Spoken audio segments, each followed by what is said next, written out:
جہاں بھی ایمان اور اسلام کی بات آئی ہے قرآن و سنت میں، وہاں نماز لازمی ساتھ میں چپکی ہوئی ہے. تو اس لیے آپ کو نماز تو پڑھنی ہی پڑھنی ہے، اس میں تو نو کا آپشن ہے ہی نہیں. یہ ثابت کرنے کے لیے ہم کیا ہیں؟ مسلم ہیں، مرد کو بھی عورت کو بھی. اور یہ صرف بر صغیر میں ہے. ملیشیا میں ہم نے دیکھا وہاں مسجدیں بھری ہوتی ہیں، سب نماز پڑھتے ہیں، خواتین بھی پڑھتی ہیں ساری، اسکارف لٹکے ہوئے ہوتے ہیں وہاں. بے شک وہ اس کا جاب کر رہی ہے، ہوٹل میں کچھ بھی کر رہی ہے، نماز کے ٹائم پہ عورت بھی آئے گی مسجد میں، اسکارف پہنے گی، پھر وہیں اسکارف نکال کے بھی چلی جاتی ہیں. ٹھیک ہے نا، جیسے ہمارے ٹوپیاں رکھی ہوئی ہوتی ہیں نا ایسے. افغانستان میں سب نماز پڑھتے ہیں، سعودی عرب میں سب نماز پڑھتے ہیں، دبئی میں عرب کے کیسے کیسے عیاش ہیں، نماز کے ٹائم پہ سارے ایسے لگے گا جیسے ان سے بڑا نیک دنیا میں کوئی ہے ہی نہیں. بادشاہ نماز پڑھتے ہیں، وزیر نماز پڑھتے ہیں. ہمارے ہاں ایک بہت بڑی لعنت ہے کہ ہوگا مسلمان اور اپنے آپ کو مسلمان بھی کہتا ہے، نماز کے وقت میں غائب. تو اس لیے امام احمد ابن حنبل جو بہت بڑے مجتہد ہیں، ان کا یہ فتویٰ ہے کہ ایک نماز بھی جو جان بوجھ کر چھوڑ دے گا اسلام سے خارج ہو جائے گا. اگرچہ جمہور کا یہ فتویٰ ہے کہ خارج نہیں ہوتا، کفر کے قریب ہو جاتا ہے وہ، لیکن امام احمد بن حنبل کی کوئی کم حیثیت تو نہیں ہے نا. سعودی عرب میں انہی کو فالو کیا جاتا ہے. شیخ بن باز، شیخ صالح العثیمین سعودیہ کے مفتی اعظم رہے ہیں، ان کا فتویٰ اب تک چلا یہی آ رہا ہے کہ ایک آدمی اگر فجر کی نماز کے لیے الارم نہیں لگاتا، اس نے صبح 8 بجے آفس جانا ہے، رات کو سویا صبح 8 بجے کا الارم لگا کے، تو یعنی اس نے پکا ارادہ کیا ہوا ہے کہ میں نے فجر میں نہیں اٹھ رہا. ایک تو ہوتا ہے نا آنکھ کھلی نہیں، ارادہ تو تھا نہیں کھلی آنکھ، پکا ارادہ کیا ہوا ہے. انہوں نے کہا یہ اسی وقت مرتد ہو جائے گا، کیونکہ اس نے پکا ارادہ کر لیا ہے نماز کے قضا کرنے کا، پکا ارادہ. وہ یہاں تک ان کا فتویٰ ہے کہ مرتد ہو جائے گا اس کو اگر توبہ نہیں کرتا اور توبہ کا اعلان نہیں کرتا باقاعدہ، تو اس کو مسلمانوں کے قبرستان میں دفن کرنا بھی جائز بولو نہیں ہے. اس کا نکاح بھی ٹوٹ گیا.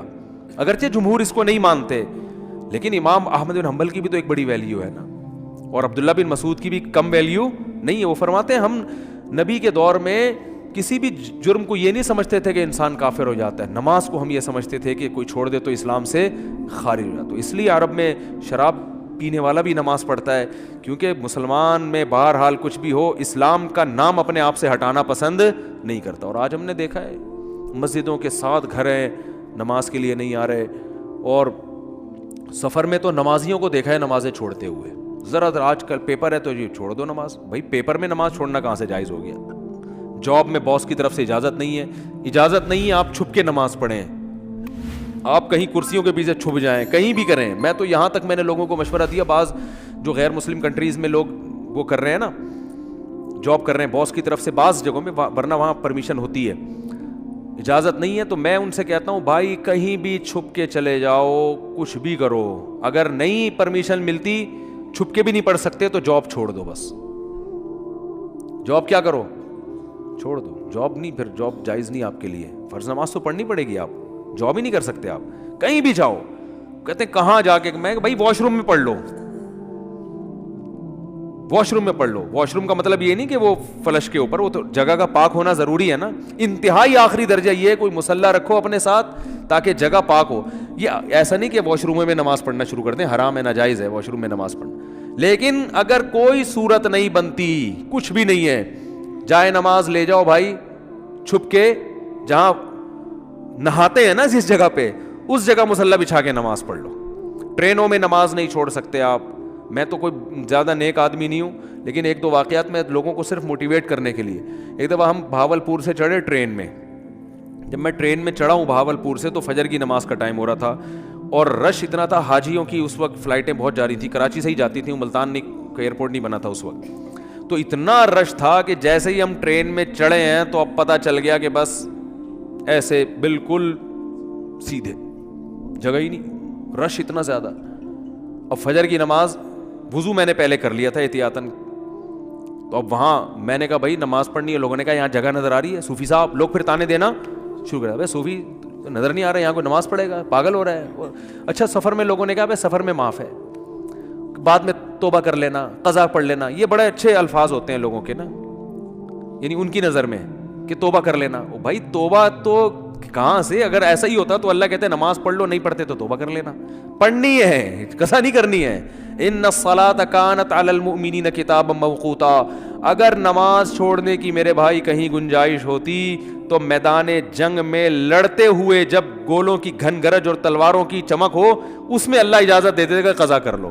وہاں اجازت نہیں دی ہے. اللہ نے فرمایا نہیں کوئی صورت بنتی, سواری پہ بیٹھو, گھوڑے کا جہاں رخ ہے اسی طرف رخ کر کے نماز پڑھو. وہاں اجازت نہیں دی. اور آگے اللہ نے اس کی وجہ بیان کی ہے کہ میں اس لیے کہہ رہا ہوں یہاں پڑھنی ہے کہ نماز صرف پڑھنے کا حکم نہیں ہے. ان الصلاۃ کانت علی المؤمنین کتابا موقوتا, نماز مومنین پر مقررہ اوقات میں فرض ہے. یہ اس لیے جواب دیا کہ آپ کہہ سکتے تھے اللہ جب جنگ ختم ہو جائے گی پھر پڑھ لیں گے نا آرام سے خشوع و خضوع کے ساتھ. ابھی جنگ ہو رہی ہے, اللہ ابھی کیا ضرورت, جب جنگ ختم ہو جائے قضا پڑھ لیں گے بعد میں, ٹائم گزر جائے گا, پھر بہت ڈبل سجدہ کریں گے, ہم بہت لمبے لمبے قیام کریں گے. اللہ فرماتے ہیں نماز مقررہ اوقات میں فرض ہے, وہ ٹائم گزر جائے گا اگر جنگ ختم ہونے کا انتظار کرو گے. بہت مشکل ہے بھائی, نہیں آ رہی سمجھ میں تو جیسے زندگی گزر. فرشتے بہت اچھی طرح سے اردو میں بھی سمجھا دیں گے قبر میں. وہ کہتے ہیں میں نہیں بتاؤں گا, تو لوگوں نے کہا اب تو آپ کو سب بتانا پڑے گا. اور حقیقت ہے میں ان کا کسی کا مذاق نہیں اڑا رہا, سب کے ساتھ ہوگا. جو بھی کہتا ہے میں نہیں بتاؤں گا, تو جب دنیا سے جائے گا تو سب کچھ بتانا پڑے گا, اس کو سب بتانا پڑے گا بھائی. تو میدان جنگ میں اللہ کہہ رہا ہے کہ نماز مومنین پر مقررہ اوقات میں فرض ہے. تو میں ٹرین میں کھڑا ہوا تھا, میں نے کہا, انہوں نے کہا بھائی یہاں تو جگہ نہیں ہے. اچھا میری عمر بھی زیادہ نہیں تھی تو وہ ایسی تھوڑی عمر ہو تو لوگوں میں روب بھی ہوتا ہے نا. ہم نے کہا کوئی جگہ نہیں ہے. میں نے کہا تو پڑے گا بھائی, کیونکہ ہم تو ایسے چھوڑ دیں بھائی, اور سنتیں اب چلو مجبوری ہے چھوڑ دیتا ہوں, 2 فرض تو پڑھنے ہیں. لوگوں نے کہا جگہ نہیں ہے. میں نے کہا جگہ بن جائے گی, کیونکہ فرض جو نماز میں فرائض ادا کرنا بہت آسان ہے. تو میں نے کیا کیا, وہ جگہ چونکہ لوگوں کے چپل تھے تو اس میں خطرہ تھا کہ ناپاک ہوگی, تو ایک چادر تھی میرے پاس, وہ میں نے ایسے نیچے ڈال دی, بچھانے کی بھی جگہ نہیں تھی. نیت باندھ لی, اندازہ پہلے لگا لیا تھا قبلہ کس طرف ہے.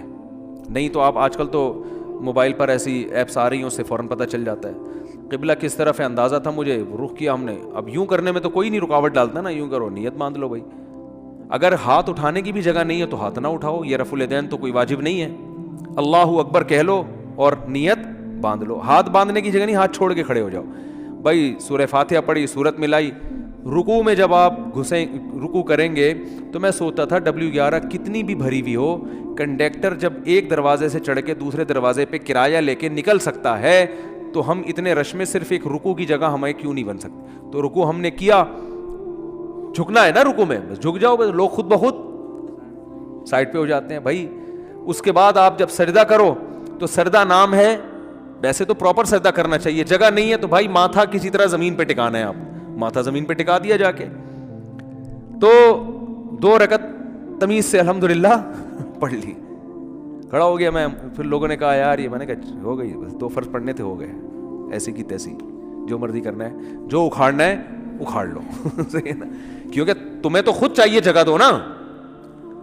اور بعض دفعہ لوگوں کو شرم آ رہی ہوتی ہے, ہم سب کے سامنے نماز پڑھیں گے, لوگوں نے کہ تو بہت بڑا صوفی ہے. تو یاد رکھو شرم ان کمبختوں کو آنی چاہیے جو نہیں پڑھ رہے, ان کمبختوں کو آنی چاہیے. بھائی تم بھی تو ایمان کے دعوے دار ہو. اگر تم یہ کہتے ہو کہ ہم اسلام کو نہیں مانتے تو پھر پورا اسلام سے رشتہ ختم کرو. پھر آپ وصیت میں لکھو کہ مجھے عیسائیوں کے قبرستان میں دفن کرنا ہے, مجھے ہندوؤں کے میری چتا کو آگ لگائی جائے. ٹھیک ہے نا, یہ لکھ کے جاؤ. جو نماز نہیں پڑھتا نا لکھے کہ بھائی میں چونکہ نماز نہیں پڑھتا اور میں مانتا ہوں یہ ٹائم ویسٹنگ ہے, اور یہ کیا مولویوں نے نماز رکھا ہوا ہے, تو لکھو کہ میری چتا کو. ایک ہندو ابھی مسلمان ہوا ہے, تو میں نے, وہ مجھے کہہ رہے تھے کہ میں لائیو سب کے سامنے کلمہ پڑھوں گا نا, تو میں نے کہا چلو ہمارے بیان میں آپ کو لائیو ہم لے لیں گے. بیان سنتے تھے, اللہ کا شکر ہے وہاں انڈیا میں ان کو ایمان کی توفیق ملی.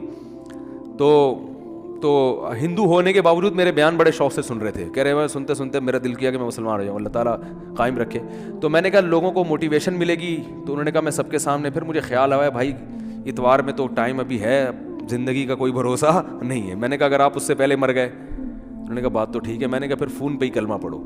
تو انہوں نے کلمہ تو پڑھ لیا, ماشاءاللہ مسلمان ہو گئے, بیان بھی سن رہے ہیں. لیکن انہوں نے کہا میرے لیے سب سے بڑی آزمائش یہ ہے کہ ہندوؤں میں جب ماں کا انتقال ہوتا ہے تو بڑا بھائی ہے جو چتا کو سب سے پہلے آگ لگاتا ہے. میں سب سے بڑا ہوں اور میری ماں کی طبیعت بہت خراب ہے, بظاہر ایسا ہی لگتا ہے کہ وہ دنیا سے جانے والی. تو میں نے تو ان کو سمجھایا اپنی ماں کو مسلمان کر لو. کہہ رہے وہ نہیں ہوگی, وہ نہیں ہوتی. کہنے کا میرے لیے مسئلہ یہ ہے کہ ان کے انتقال کے بعد چتا کو آگ سب سے پہلے میری ذمہ نہیں لگائی تو پورا خاندان کھڑا ہو جائے گا. اب ان کا کیس چل رہا ہے, میں نے ان کو مولانا کلیم صدیقی صاحب کا نمبر دیا ہے ہندوستان میں کہ ان سے رابطہ کریں, وہ آپ کی مدد کریں گے. تو ہندو تو چتا کو آگ لگاتے ہیں بھائی, جو نماز نہیں پڑھتے. تو آپ بھی اگر نہیں مانتے نماز کو, جو زیادہ تر یہ فواد چودھری معذرت کے ساتھ اس طرح کے لوگ بار بار علماء کو برا بلا کہہ رہے ہوتے ہیں نا, ان سے کو آپ وصیت لکھو کہ میرے مرنے کے بعد کوئی مولوی میرے جنازے کے قریب نہیں آئے گا, میری نماز جنازہ کوئی مولوی نہیں پڑھائے گا.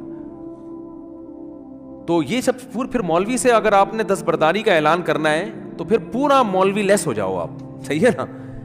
تو اپنے مفاد کے لیے مولانا آ رہے ہیں, نکاح پڑھانے کے لیے مولانا آ رہے ہیں, چلو نکاح تو عدالتیں بھی پڑھا دیتی ہیں, جنازے میں سب سے زیادہ تو آپ پھر اپنا جنازہ پڑھواؤ, یا تو پڑھواؤ ہی نہیں, کیونکہ تو مولویوں نے ہی بتایا نا جنازہ ہے, یا تو پڑھواؤ نہیں. اگر پڑھوانا ہے تو مائیکل جیکسن ٹائپ کا کوئی آدمی ہونا چاہیے, لبرل بالکل, جو موسیقی کا, کیونکہ آپ نے یہ بھی ایک دفعہ ارشاد فرمایا تھا کہ علامہ اقبال بھی موسیقی سنتے تھے, قائد اعظم بھی, مولویوں کی طرح تھوڑی تھے عجیب سے.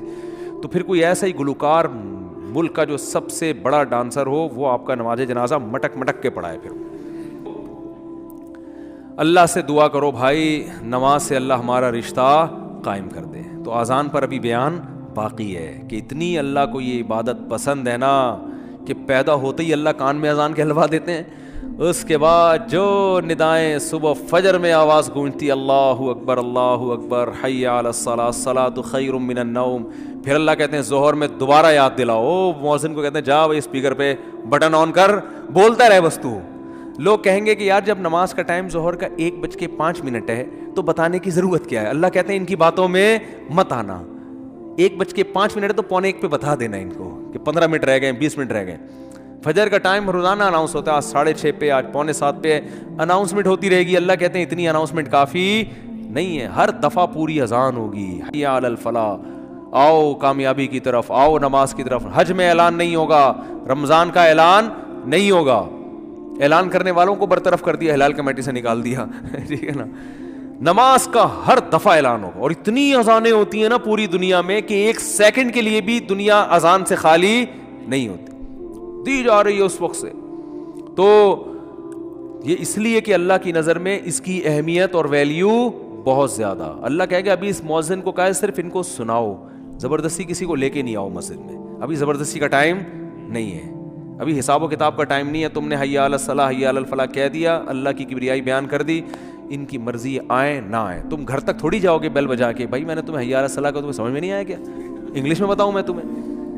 نہ مؤذن کے لیے جانا کیا ہے, ناجائز. علماء نے لکھا ہے کہ جب اذان ہو جائے نا تو کسی اور طرح سے دعوت دینا جائز نہیں ہے, کیونکہ یہ اللہ کی دعوت کمپلیٹ دعوت ہے. اب آپ اخپل طریقے سے مائک بھونپو ہاتھ میں لے کے لوگوں بلانے, جیسے بعض جگہوں پہ ہم نے دیکھا مسجدوں میں اذان ہو جاتی ہے, پھر ایک اردو میں اذان شروع ہو جاتی ہے, حضرات اذان ہو گئی ہے, مسجد میں اتنے بجے ٹائم ہے, آپ کو بتایا آپ آ جائیں, مرنا ہے ایک دن اٹھنا ہے, وہ پورا پروگرام شروع ہو جاتا ہے نا.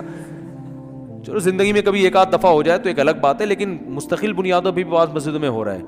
ہمارے چھوڑو رہنے دو. تو اس لیے علماء نے کہا اللہ نے پراپر رکھی اس لیے کہ اب دوبارہ کسی اور دعوت کی ضرورت نہ ہو. تو اب اللہ کہتے ہیں اب آنا ہے آ, نہیں آنا نہیں آ, یہ حساب میں آخرت میں لوں گا کہ تو اتنا ڈھیٹ 1400 سال سے فضاؤں میں ہر نماز کے ٹائم پہ یہ ندا گونجتی ہے. نہ سردیوں میں اس میں ناغا ہوتا ہے, نہ گرمیوں میں ناغا ہوتا ہے, نہ راتیں لمبی ہوں تو ناغا, نہ راتیں چھوٹی ہوں. حتیٰ کہ سفر میں بھی اذان کا حکم ہے, اذان کہو. پھر جنگل میں اکیلے نماز پڑھ رہے ہو, اذان کہو. یہ ایسی اللہ کو ندا پسند ہے بھائی, یاد دہانی لازمی کراؤ. تو اس لیے بھائی یہ بار بار دعوت, اذان کی اہمیت نہیں پتہ چلتی, اس سے نماز کی اہمیت پتہ چلتی ہے. تو عزم کرو زندگی میں کچھ بھی ہو جائے نماز قضا نہیں کرنی. جو جماعت کی نماز کے عادی نہیں ہے وہ کم از کم اتنا کر لیں کہ پہلا اسٹیپ یہ ہے کہ قضا نہیں ہونے دینا کسی صورت میں. پھر اگلا اسٹیپ کیا ہے, جماعت نہیں چھوڑنی کسی صورت میں. وہ جماعت اصل تو نماز ہے ہی جماعت سے, اور اگر کبھی چھوٹ جائے نا تو توبہ کرنی ہے اور اس کو قضا کر کے اگلی پڑھنی ہے. پہلے اس کی قضا پڑھنی ہے پھر اگلی, اور کچھ جرمانہ بھی رکھیں اپنے اوپر. سمجھتے ہو گے نہیں سمجھتے, اللہ تعالیٰ سمجھنے کی عمل کی توفیق عطا فرمائے.